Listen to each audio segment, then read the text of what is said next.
Bismillahirrahmanirrahim.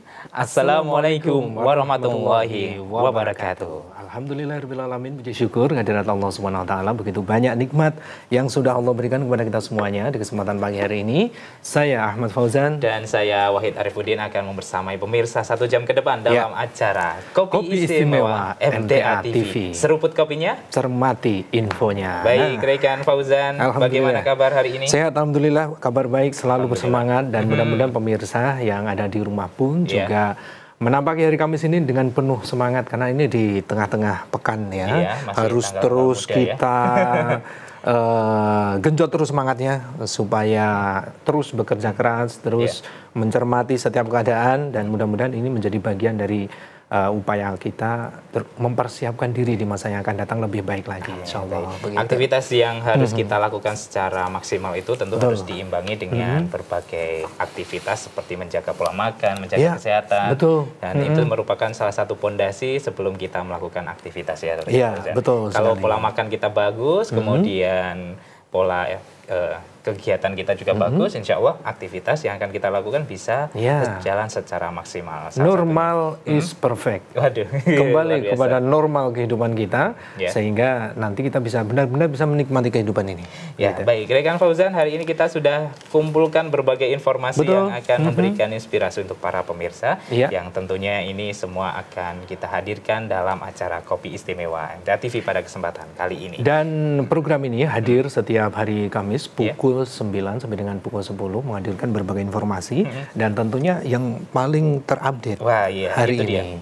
Baik. Termasuk salah satunya dalam agenda terdekat di akhir tahun ini, rekan Fauzan, yaitu adalah Pilkada serentak yang akan dilakukan di 36 provinsi di seluruh Indonesia. Dan salah satu tempat yang akan menggelar itu ada di Kota Solo, kota tercinta kita ini. Kota kita ini, dan tentunya ini berbagai persiapan sudah mulai dilaksanakan, kemudian kesiapan warga masyarakat pun juga harus kita edukasi. Iya, betul sekali. Bagaimana bisa mensukseskan pilkada tahun ini, pilkada serentak tahun ini bisa berjalan dengan lancar. Apalagi yang kita pilih kalau khusus di Kota Solo kan ada 2 paslon ya. Iya, 2 pasangan calon yang dari berbagai partai, akhirnya terpilih 2 paslon yang maju di tahun ini.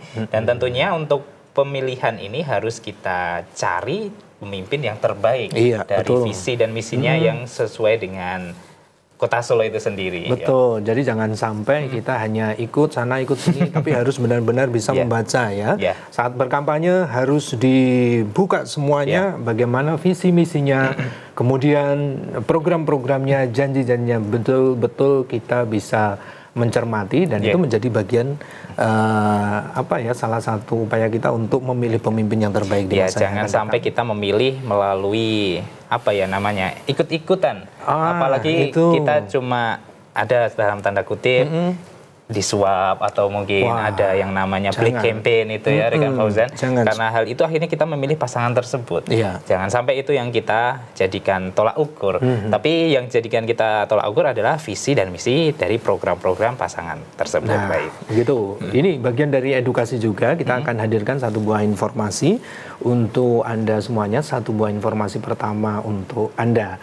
Di tengah kontestasi pemilihan kepala daerah atau pilkada serentak tahun 2024, berbagai elemen masyarakat dan tokoh agama berharap suasana damai tetap terjaga.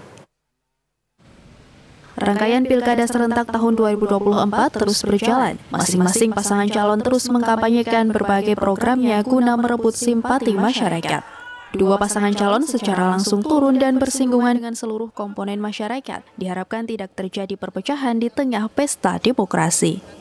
Harapan serta pesan disampaikan Ketua Majelis Ulama Indonesia atau MUI Kota Solo, Kiai Haji Abdul Aziz Ahmad, bahwa seluruh masyarakat dapat menciptakan kondisi pesta demokrasi yang aman, nyaman, dan damai. Menjelang pilkada serentak tahun 2024 ini, mari kita ciptakan iklim yang kondusif agar kehidupan masyarakat merasakan aman, tentram, damai, dan sejahtera. Mari kita wujudkan kerukunan di antara kita walaupun berbeda pilihan. Salah seorang tokoh agama di Kota Solo, Yusuf Suparno, juga mengimbau warga masyarakat untuk dapat memilih calon pemimpin yang sesuai dengan hati dan saling menghargai. Ya kalau memang itu ditawarkan bahasanya itu kampanye dan lain sebagainya, pasti akan menarik supaya masyarakat ini memilih dirinya ataupun pasangan. Hanya saja berkenaan dengan masalah hak memilih dan dipilih. Di sisi lain, dalam mengawal Pilkada Kota Solo, Jawa Tengah, ribuan personel gabungan Polresta Surakarta telah disiapkan. Kapolresta Surakarta, Kombes Pol Iwan Saktiadi menyampaikan terciptanya suasana kondusif perlu adanya dukungan dari berbagai pihak dan masyarakat. Kapolresta menyampaikan keamanan pilkada bukan hanya tugas dari kepolisian, melainkan menjadi tanggung jawab bersama. Tentunya dukungan dari seluruh elemen masyarakat, seluruh tokoh-tokoh masyarakat, baik itu tokoh agama, tokoh-tokoh kepemudaan, tokoh-tokoh organisasi-organisasi kemasyarakatan, dan tokoh-tokoh daerah, ya local wisdom itu sangat memberikan peran besar terhadap terciptanya situasi yang kondusif, terhadap pelaksanaan pemilu, tahapan-tahapan pemilu yang lancar, yang aman, yang damai. Diharapkan seluruh warga masyarakat dapat ikut serta mendukung dan mensukseskan Pilkada 2024. Dari Kota Solo, Jawa Tengah, Muhammad Hasan, Baik, ya itu tadi satu buah informasi yang ini menjadi juga bagian dari kita mengedukasi kepada masyarakat, terutama untuk wilayah Solo dan sekitarnya ya. Ya, jangan sampai dengan adanya gelaran pilkada ini kita menjadi terpecah belah ya. Jangan. Apalagi kan sekarang calonnya kalau di Solo hanya dua. Biasanya itu digorengnya itu bisa lebih panas dibandingkan kalau 3 atau 4. Kalau 2 itu biasanya banyak perselisihan lah seperti itu. Tapi jangan sampai dari pilkada ini menjadikan kerukunan yang sudah kita bentuk, ketentraman lingkungan yang sudah kita rekatkan ini bisa rusak gitu.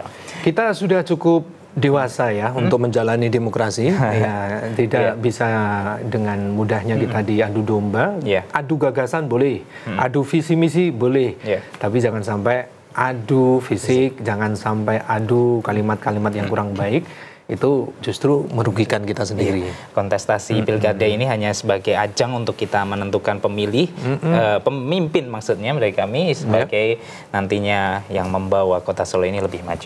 Ya, harapannya seperti itu. Salah satu agenda yang saat ini berlangsung di Kota Solo juga, Rekan Fauzan, yaitu adalah Peparnas tahun 2024, yaitu Pekan Paralimpik Nasional yang ke-17 di Kota Solo. Tingkatnya nasional, kemudian juga diikuti oleh berbagai daerah ya. Ada 35 provinsi dengan Fauzan, dan jumlah total atletnya itu kalau kami baca ada 4.600 dari berbagai daerah tersebut.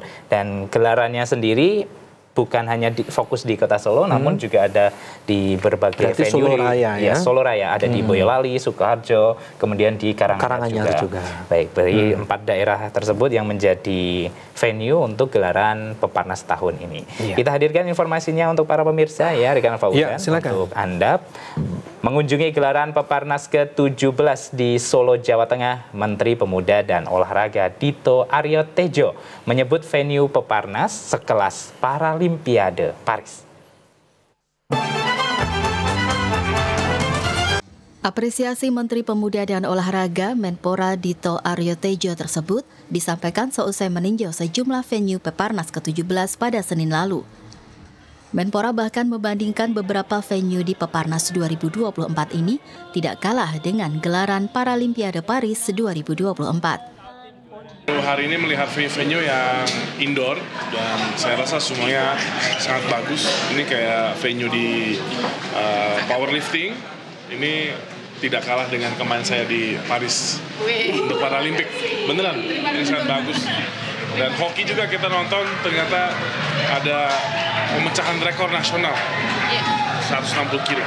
Dito menambahkan dengan adanya semangat para atlet ini diharapkan rekor nasional dapat dipecahkan sehingga mampu mempersiapkan diri menuju kancah selanjutnya, yaitu ASEAN Para Games dan Paralimpik. Dari Kota Solo, Jawa Tengah, Muhammad Hasan, MTA TV. Baik, itu dia informasi terkait dengan Peparnas tahun 2024 ini ya pemirsa. Ya, banyak sekali ya agenda kegiatan olahraga yang tingkatnya nasional maupun internasional itu diselenggarakan di Kota Solo. Ya, menandakan bahwasannya segala fasilitas infrastruktur yang ada di Kota Solo dan sekitarnya itu sudah bagus. Sudah layak untuk menyelenggarakan kegiatan kelasnya nasional. Bahkan kemarin Piala Dunia sepak bola U17 kalau tidak salah ya dilaksanakan Solo. Salah satunya di Kota Solo ini memberikan kepercayaan ya sebenarnya dari pihak penyelenggara, memberikan kepercayaan kepada Kota Solo. Berarti kita harus menjaga kepercayaan ini sehingga banyak event-event yang bisa dilaksanakan di Kota Solo yang nyaman dan nantinya ke depan tentunya akan semakin banyak orang melihat Kota Solo sebagai tempat yang bisa mudah dikunjungi. Ya, kemudian pariwisata juga bisa lancar berjalan, ekonomi terus bergerak nantinya. Baik, kalau Peparnas tahun ini itu diselenggarakan 18 cabang olahraga kalau tidak salah ya, dan saat ini perolehan medalinya yang peringkat pertama itu Provinsi Jawa Tengah Rikan Fauzan dengan 80 emas, 67 perak dan 63 perunggu. Di posisi kedua ada Jawa Barat dengan 64 emas, 62 perak, 64 perunggu. Dan yang ketiga disusul dari Provinsi Riau dengan 18 emas, 11 perak dan 24 perunggu. Nah, ini Jawa Tengah ya, sebagai tuan rumah juga memimpin perolehan sementara ya. Sementara perolehan sementara, dan ini mengindikasikan juga bahwa memang pemerintah Provinsi Jawa Tengah memberikan apresiasi yang lebih ya terhadap olahraga yang dikhususkan bagi saudara-saudara kita yang memiliki keistimewaan, kemudian kebutuhan khusus. Ya, mungkin perlu kita kasih informasi juga bagi para pemirsa, kegiatan olahraga diikuti oleh mereka saudara-saudara kita yang memiliki kebutuhan khusus. Ya, disabilitasnya masing-masing ya, dan nanti ada cabang olahraga yang berbeda juga. Yang sesuai dengan kategori difabelnya. Kalau yang grahita mungkin nanti dikelompokkan dengan grahita, dan cabang olahraganya juga tertentu gitu. Baik, ini adalah suatu bentuk apresiasi dari pemerintah juga untuk selalu mensupport, memotivasi untuk teman-teman yang memiliki keistimewaan tertentu itu. Nah, tetap ada wadah, ada tempat di mana saudara-saudara kita yang memiliki keterbatasan atau memiliki keistimewaan khusus itu memang bisa berprestasi. Iya, betul sekali. Olahraga bisa. Ya. Akademik pun juga bisa. Kemudian beberapa info yang kemarin saya lihat di VT itu ada pihak kepolisian pun juga mengikut sertakan saudara-saudara kita yang memiliki keterbatasan atau kebutuhan khusus pun juga bisa menjadi staf yang ada di tingkat Polres atau Polresta. Ya, memang sekarang sudah tidak ada stigma negatif terhadap saudara-saudara kita yang memiliki seperti itu. Betul. Baik, beralih ke informasi berikutnya, Rikan Fauzan. Salah satu hal yang penting adalah tadi kita sudah sampaikan menjaga kesehatan. Dan biasanya indikator kesehatan itu bisa dilihat dari tensi atau hemoglobin darahnya gitu ya. Itu bisa diketahui saat kita berdonor darah. Iya, betul sekali. Dicek darahnya, kualitasnya, kemudian bisa diambil atau tidak, kondisi sakit atau tidak, bergejala penyakit atau tidak, dan lain sebagainya bisa diketahui saat kita berdonor darah. Nah, ini ada satu informasi untuk Anda pemirsa, kadar hemoglobin atau HB sangat berpengaruh bagi seseorang yang akan mendonorkan darah. Nah, tahukah Anda bahwa kacang hijau dan jambu biji bisa membantu meningkatkan kadar hemoglobin?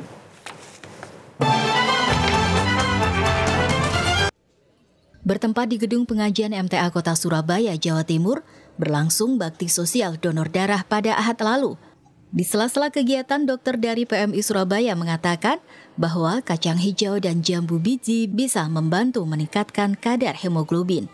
Dr. Disha menjelaskan kacang hijau dan jambu biji kaya akan vitamin C yang berperan dalam penyerapan zat besi guna meningkatkan hemoglobin dalam darah.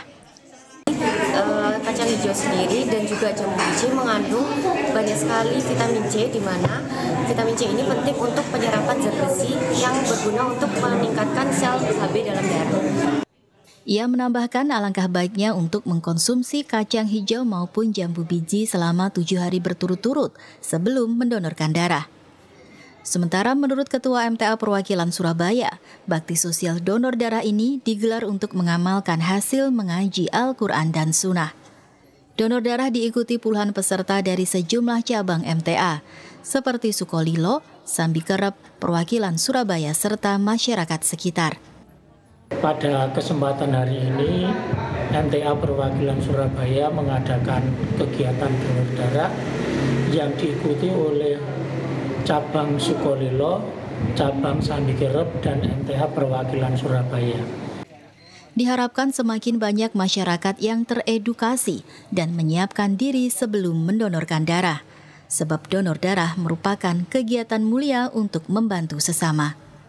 Kontributor Surabaya, Jawa Timur, Febrian Yusuf Suhada dan Sujito Utomo, MTA TV. Baik, ternyata kita harus sering mengkonsumsi kacang hijau dan jambu biji, rekan Fauzan, untuk menstabilkan hemoglobin darah kita. Betul, bisa didapat sebenarnya sangat praktis sekali ya. Kalau kacang hijau itu biasanya di pinggir jalan, pagi hari, itu sambil jalan kita mampir untuk membeli kacang hijau, banyak sekali. Ataupun juga kalau jambu biji, itu juga banyak dijual. Ini baru musimnya, rekan Fauzan.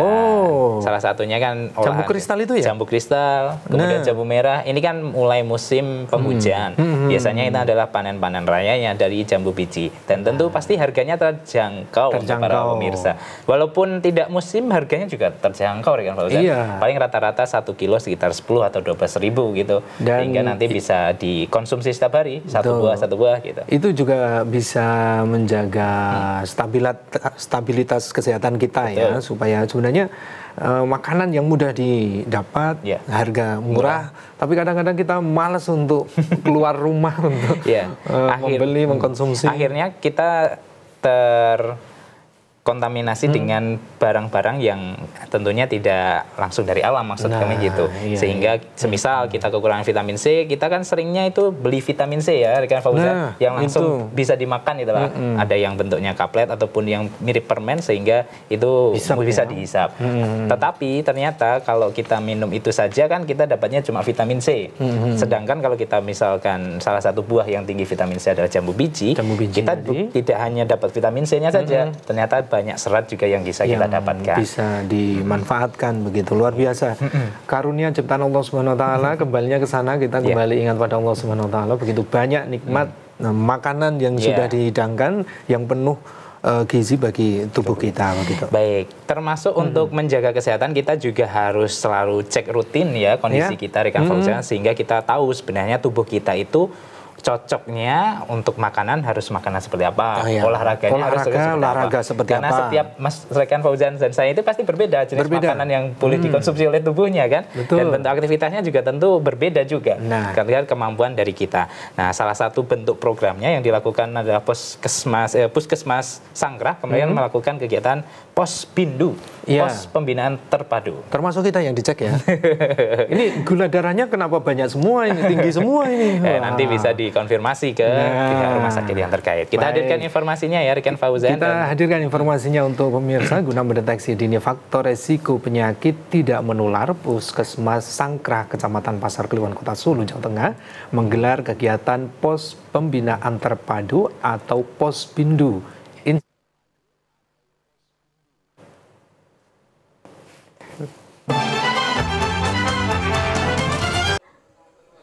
Kegiatan Posbindu institusi dari Puskesmas Sangkrah bagi seluruh karyawan MTA TV, Radio MTA, dan Radio Persada FM bertempat di studio MTA TV di Kelurahan Semanggi, Kecamatan Pasar Kliwon, Kota Solo pada Jumat pagi. Dalam kegiatan ini dilakukan medical check-up atau screening penyakit tidak menular, meliputi pengukuran berat badan dan kadar lemak tubuh, serta pemeriksaan kimia darah. Menurut Koordinator Program Posbindu Institusi, kegiatan ini bertujuan mendeteksi dini faktor risiko penyakit tidak menular. Dari hasil pemeriksaan, jika didapati seseorang terdeteksi penyakit tidak menular, maka akan mendapatkan penanganan lebih lanjut. Deteksi dini faktor risiko penyakit tidak menular. Kita temukan faktor risiko penyakit tidak menular, nanti akan kita buatkan rujukan sesuai dengan Vaskes tingkat pertama.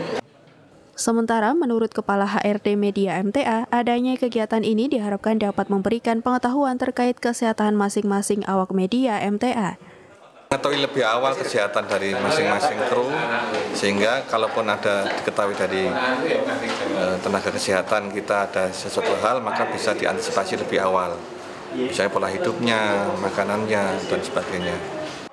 Sebelum menjalani screening kesehatan, seluruh peserta diminta berpuasa atau tidak makan 12 jam sebelumnya, serta tidak mengkonsumsi obat tensi maupun obat gula darah. Melalui pemeriksaan ini diharapkan masing-masing awak media menjadi lebih peduli dengan kondisi kesehatannya, serta melakukan langkah nyata untuk menjaga kesehatan tubuh agar selalu prima.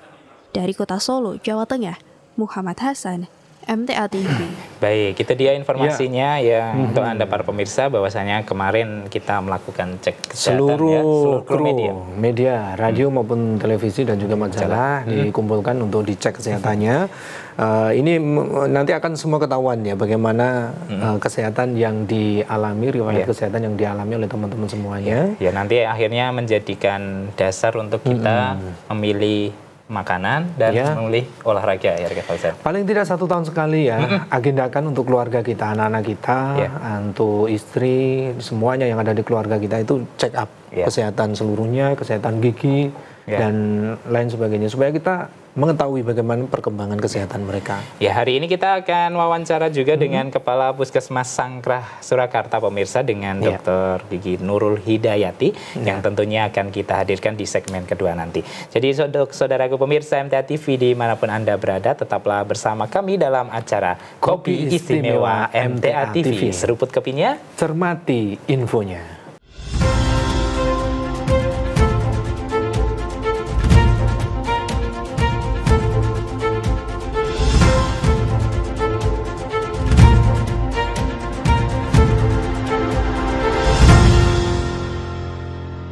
Baik, saudaraku pemirsa MTA TV dimanapun Anda berada, jumpa lagi dalam acara Kopi Istimewa MTA TV. Seruput kopinya, cermati infonya. Baik, rekan Fauzan, kita lanjutkan ya kebersamaan kita hari ini, dan tentunya informasi masih banyak kita hadirkan untuk Anda para pemirsa. Selamat bergabung bagi Anda yang mungkin baru saja menyimak channel terpilih MTA TV. Anda menyimak Kopi Istimewa MTA TV yang hadir setiap hari Kamis pukul 9 sampai dengan pukul 10. Rangkaian informasi-informasi menarik sudah kami siapkan untuk Anda. Ya, pemirsa dan rekan Fauzan, pasti di awal bulan Oktober kemarin sering dapat berita terkait dengan perayaan Hari TNI ya. Betul. Tentunya kemarin itu untuk pusat kegiatannya ada di Monas ya. Di Monas. Dan berbagai alutsista dari ditampilkan TNI itu ditampilkan semua. Dan melibatkan warga masyarakat juga untuk bisa menaiki tank-tank milik TNI gitu. Jadi kesan yang muncul adalah benar-benar ini TNI manunggal dengan rakyat. Oleh karena itu kegiatan-kegiatan dari TNI ini berarti semua bukan hanya bermanfaat untuk anggota TNI, tetapi juga untuk masyarakat juga.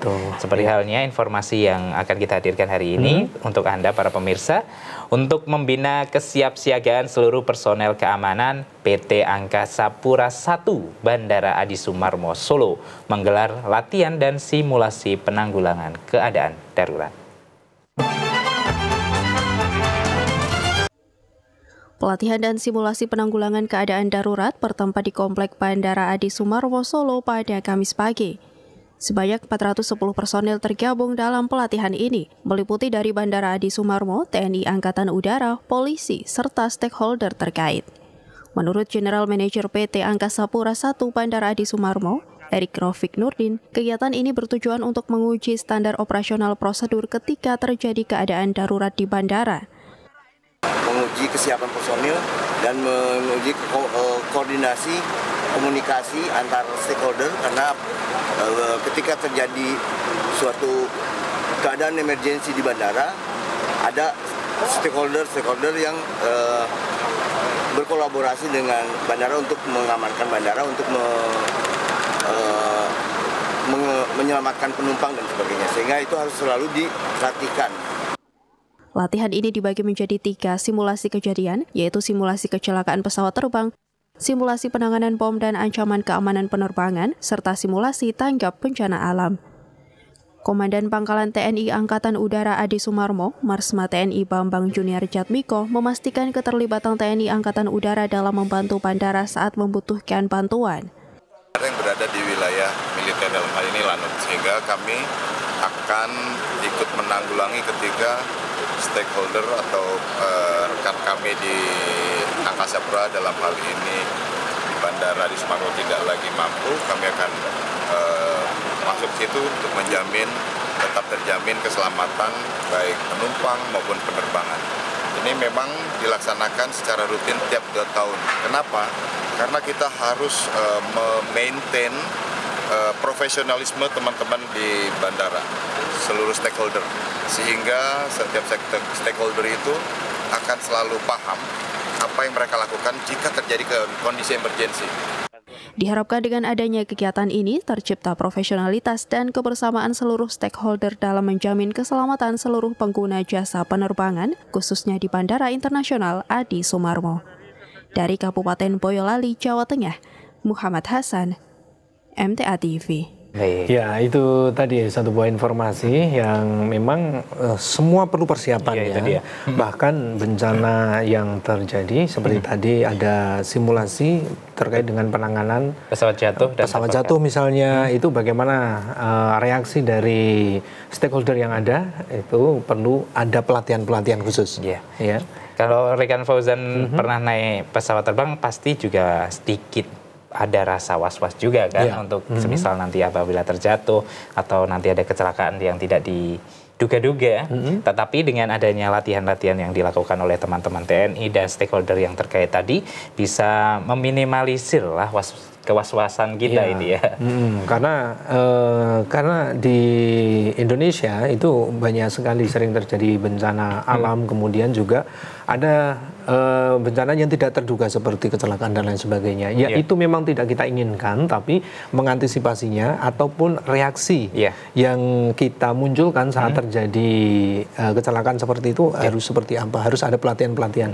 Dan dengan demikian mampu nanti paling tidak meminimalisir korban. Iya, betul sekali. Karena kalau terlambat dan kita tidak bisa menangani, ini akan menjadi fatal begitu. Ya, barangkali ketika mungkin kita ambil contoh pesawat ya, rekan Fauzan mengalami landing darurat, kondisinya mungkin pada saat itu penumpang masih selamat, tapi barangkali kalau tidak segera ada penanganan, mungkin juga nanti resikonya lebih tinggi. Resikonya lebih tinggi, maka diperlukan kegiatan-kegiatan seperti ini, sehingga nanti bisa meminimalisir dari resiko-resiko dari bencana yang muncul. Ya, termasuk ini menggugah teman-teman relawan ya, jangan berpuas diri dengan latihan sekali untuk mendapatkan sertifikat itu ya. Harus adanya upgrade, adanya latihan yang rutin juga.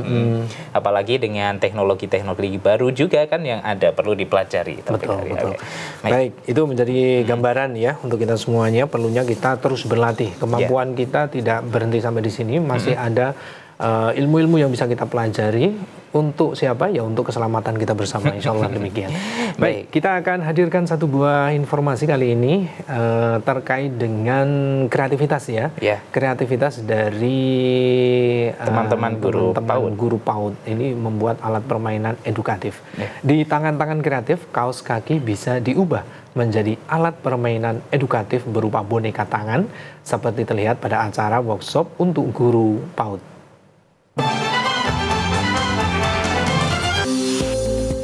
Wah, lucu ya pemirsa. Inilah aneka boneka karya guru PAUD Kota Solo, Jawa Tengah pada kegiatan workshop yang berlangsung belum lama ini. Puluhan guru antusias mengikuti kegiatan yang bertempat di Gedung Rodotul Atfal MTA Jatisari, Jatikuwung, Kecamatan Godangrejo, Kabupaten Karanganyar ini. Pada workshop kali ini, para guru mengerahkan kreativitas mereka mengubah kaos kaki menjadi boneka yang lucu dan menarik. Kegiatan ini bertujuan untuk meningkatkan kualitas guru agar bisa menyiapkan alat permainan edukatif atau APE guna mendukung proses pembelajaran. Semoga apa yang didapat hari ini bisa bermanfaat untuk inovasi pembelajaran di lembaganya masing-masing, menambah semangat anak-anak untuk mengikuti pembelajaran. Terima kasih. Kami harapkan untuk program kurikulum ke depannya bisa membuat APE yang bisa mendukung proses pembelajaran anak usia dini di sekolahnya masing-masing. Kegiatan ini diikuti pendidik dari RA MTA Jatisari, TK MTA 1 dan 2 Surakarta, serta TK MTA Jebres. Kedepannya diharapkan kualitas pendidik semakin meningkat sehingga dapat memberikan pendidikan terbaik di sekolah. Dari Karanganyar, Jawa Tengah, Etik Dwi Lestari, MTA TV. Itu tadi kegiatan dari teman-teman guru PAUD ya, yang menambah kemampuan, latihan lagi. Ternyata ini bagian dari upgrade skill ya. Tadi kan kita berbicara tentang upgrade ilmu pengetahuan bagi mereka yang relawan yang mengupgrade ilmunya terkait dengan kebencanaan. Kemudian para guru-guru PAUD juga mengupgrade kemampuannya. Jadi tidak hanya secara lisan saja dia bercerita, namun juga menggunakan media boneka ya, yang terbuat dari kaos kaki. Kaos kaki baru tentunya yang digunakan itu. Baik, dan tadi juga bisa kita lihat hasilnya cukup bagus. Cukup menarik. Menarik. Ada seperti hewan-hewan begitu, kemudian ada giginya kelihatan. Wah, menarik itu bahan cerita ya. Iya, betul sekali. Untuk anak-anak didik begitu. Kalau kita lihat kreativitasnya, tentu Pak guru-guru PAUD ini kreativitasnya luar biasa, Rekan Fauzan. Apalagi kan anak-anak di masa yang masih perlu banyak imajinasi, banyak untuk dapatkan input-input yang baru. Dengan media ajar yang lucu, yang bagus, yang edukatif, tentu bisa menambah dan merangsang kemampuan dari si anak tersebut. Jangan sampai terkontaminasi dengan permainan-permainan yang saat ini mulai tenar, Rekan Fauzan. Permainan gadget. Di gadget itu ya, udah nanti mulai ditinggalkan, kita lebih memilih permainan-permainan yang menarik begitu. Baik pemirsa, kita akan hadirkan informasi terkait dengan kegiatan dari Pospin dari Puskesmas Sangkrah Surakarta yang saat ini sudah terhubung dengan Kepala Puskesmas Sangkrah Surakarta, Dr. Gigi Nurul Hidayati. Kita sapa. Assalamualaikum warahmatullahi wabarakatuh. Waalaikumsalam warahmatullahi wabarakatuh. Kabar baik hari ini, Ibu? Alhamdulillah sehat. Sehat. Alhamdulillah. Baik, kami dari MTA TV ini ada Rekan Wahid dan juga saya Fauzan, Ibu. Iya. Baik, terkait dengan kegiatan yang sudah dilaksanakan, sebenarnya apa yang menjadi tujuan kegiatan Posbindu institusi yang dilaksanakan di studio MTA kemarin, Ibu, bisa dijelaskan? Kegiatan Posbindu institusi ini memang menjadi salah satu kegiatan rutin di kami di Puskesmas sebagai salah satu program UKM yang bertujuan untuk melakukan deteksi dini faktor risiko penyakit tidak menular. Sebagaimana kita ketahui bahwa penyakit tidak menular saat ini masih menjadi ranking 1 untuk penyebab kematian tertinggi, dan ini adalah penyakit yang bisa dicegah seperti itu, sehingga di tingkat pusat sampai dengan daerah kita berusaha untuk melakukan deteksi dini faktor risiko apa saja yang menyebabkan penyakit tidak menular ini, sehingga harapannya bisa dicegah lebih awal, kemudian ketika terdeteksi itu bisa juga diantisipasi untuk agar tidak berlanjut menjadi penyakit yang lebih parah. Berarti untuk kegiatan Jumat di pekan kemarin itu jenis pemeriksaan yang dilakukan ada apa saja ini, Ibu? Jadi faktor risiko penyakit tidak menular ini kemarin kita melakukan pemeriksaan antropometri ya. Jadi ini IMT ya, mengukur tinggi badan, berat badan, kemudian juga ngecek lemak tubuh, kemudian lemak perut seperti itu. Kemudian ada pemeriksaan laboratorium ini untuk mendeteksi penyakit diabetes mellitus, kemudian ada hipertensi, kemudian kolesterol, itu juga nanti faktor risiko terhadap penyakit jantung, penyakit paru seperti itu kita deteksi dari kegiatan Posbindu tersebut. Ya, sebenarnya seberapa penting ya Bu Dokter bisa dijelaskan seberapa penting bagi institusi ataupun keluarga untuk men-screening kegiatan atau kesehatannya begitu? Seberapa penting? Jadi untuk penyakit tidak menular ini sasaran dari Posbindu ini kan untuk usia 15 sampai 59 tahun. Jadi memang dari remaja itu sudah mulai kita deteksi untuk faktor risiko yang nanti masyarakat ini terjangkit gitu ya. Jadi sasarannya memang harapannya 100% usia 15 sampai dengan 59 ini pernah kita lakukan screening 1 tahun sekali. Kalau di Kota Surakarta ada pemeriksaan GMC, itu kan untuk warga Kota Surakarta itu dapat sesuai regulasi itu 1 tahun. Oh ya, 1 tahun sekali ya minimal untuk cek kesehatannya. Untuk kita yang barangkali ingin ini kita 1 tahun. Oh ya, baik. Untuk kita ataupun warga masyarakat dan pemirsa yang saat ini melihat, Ibu, barangkali apa saja yang harus dilakukan para peserta yang ingin melakukan medical check up ke rumah sakit ataupun ke puskesmas itu? Ya, kalau pemeriksaan terutama untuk pemeriksaan lab pemeriksaan lab itu kan karena kita memeriksa gula darah puasa. Jadi minimal peserta nanti berpuasa itu 8 sampai dengan 12 jam sebelum sampel darah ini diambil. Gitu. Jadi nanti kalau misalnya dijadwalkan jam 8 pagi, jadi mulai jam disarankan untuk berpuasa. Berpuasa ini tidak masih boleh minum, artinya yang tidak ada kalorinya ya, minum air putih seperti itu yang tidak ada kalori masih diperbolehkan. Baik. Berarti harus puasa untuk para pemirsa yang ingin melakukan cek kesehatan ya, dokter ya. Iya, steril. Jadi memang benar-benar diketahui riwayat penyakitnya nantinya begitu. Kalau kemarin itu hasilnya seperti apa? Ibu bisa dijelaskan secara umum kesehatan kru karyawan MTA TV gimana, Bu? Ya, ini secara input data kemarin memang masih kita laksanakan dari Jumat kemarin ya. Jadi belum selesai pemeriksaan atau untuk kita susun laporannya. Secara umum kita temukan juga untuk kru ini yang usianya masih di bawah 40 tahun. Sebenarnya kan masih muda ya, tetapi sudah ada faktor risiko juga. Jadi ada beberapa yang nanti akan kita sampaikan hasilnya kepada semua kru. Itu ada yang memang kita deteksi ketemu bahwa hasilnya tidak normal seperti itu. Begitu, ada beberapa ya. Karena baru masih 1 kali pemeriksaan, nanti kita akan sarankan untuk ada pemeriksaan ulang gitu ya, untuk melihat keakuratan hasil kami. Kemudian juga nanti kita sarankan untuk mengakses Vaskes sesuai dengan kepesertaan BPJS-nya. Silakan boleh Vaskes di mana saja untuk bisa mendapatkan konseling.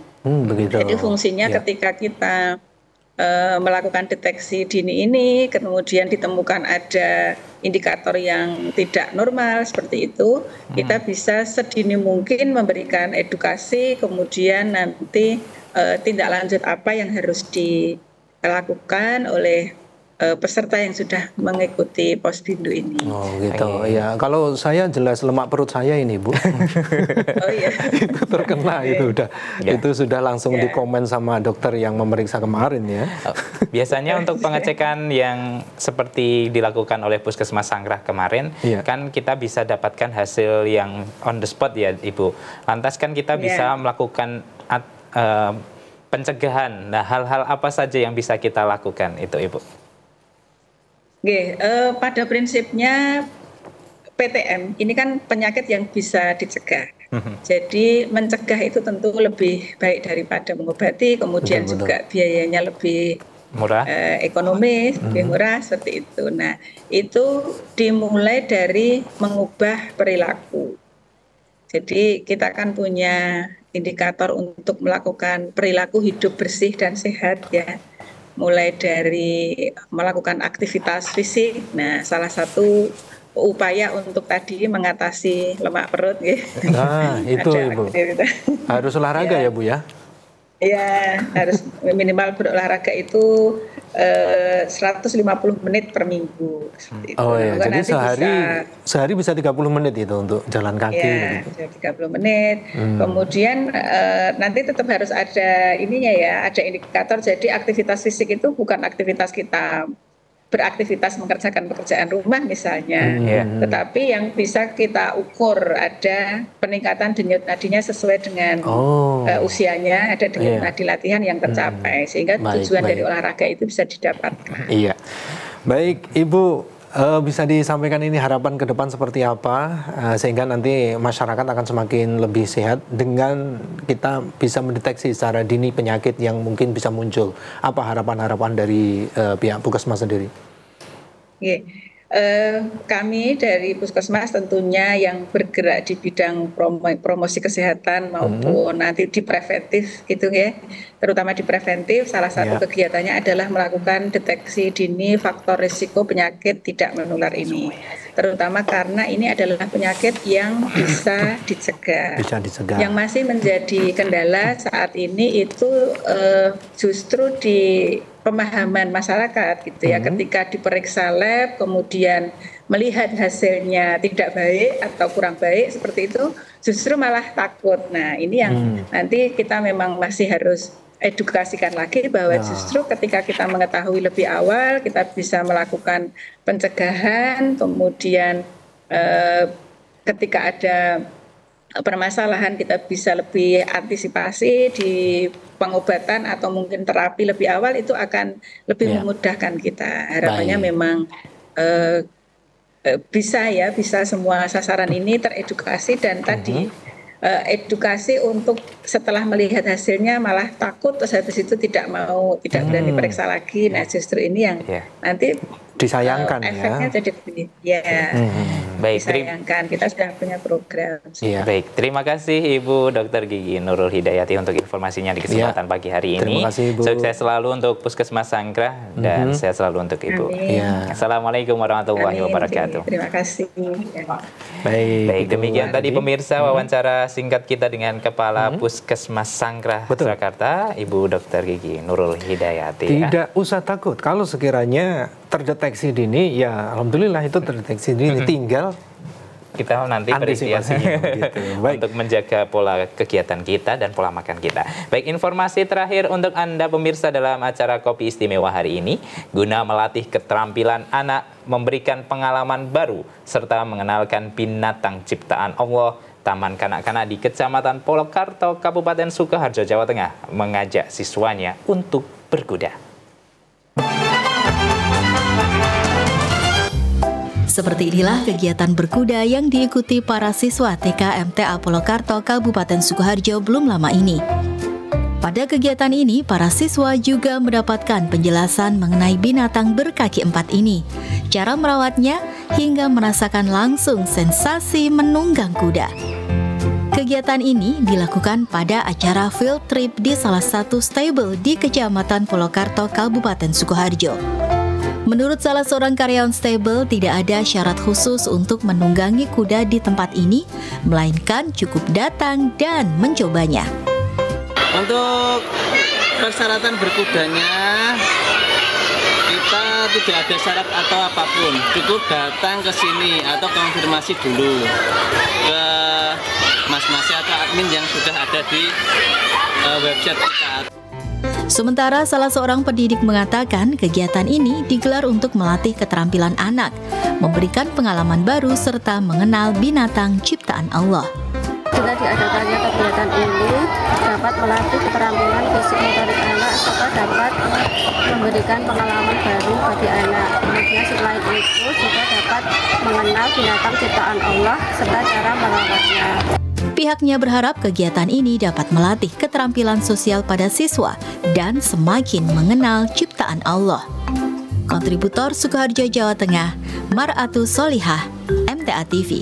Baik, demikian tadi informasi terkait dengan kegiatan Taman Kanak-Kanak MTA Polokarto ya, Ikan Fauzan, yang mendatangi Roche Stable. Dan tidak terasa kita sudah berada di akhir jumpa kita di kesempatan kali ini. Terima kasih atas perhatian Anda. Insya Allah kita akan jumpa lagi di waktu mendatang. Saya Ahmad Fauzan. Dan saya Wahid Arifuddin pamit undur diri. Wassalamualaikum warahmatullahi wabarakatuh. Kopi Istimewa MTA TV, seruput kopinya, cermati infonya.